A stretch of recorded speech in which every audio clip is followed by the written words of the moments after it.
Hello guys, so for today's vlog ay maglalaba ako. At yun na nga, naglaba ako ngayong hapon.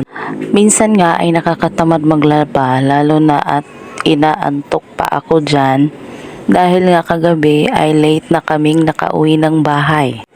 Siguro nga ay mga nasa alauna na yun ng hating gabi.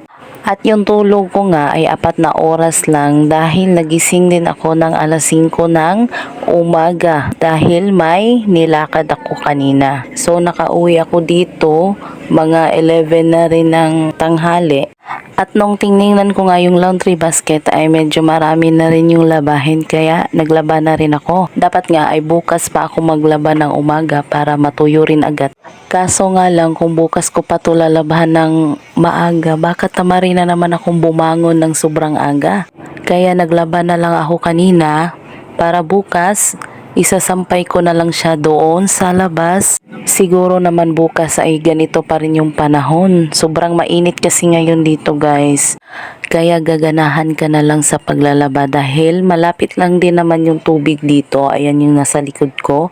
So yung tawag dyan is pasong at puno yan ng tubig. So kung hanggang kailan mo gustong maglaba ay pwede kang maglaba dyan.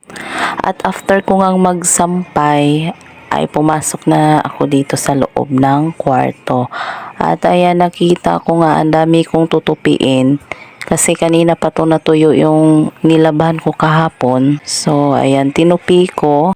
At para maiayos ko na rin ang paglagay doon sa mga lagayan ng mga damit ko. At pagkatapos ko nga magtupi kanina ay nagpalit din ako ng sapin sa higaan at mga punda.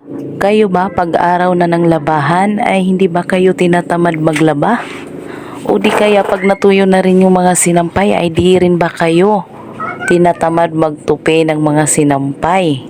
Yung iba naman ay gustong-gustong maglaba pero ayaw nilang magtupi ng mga sinampay.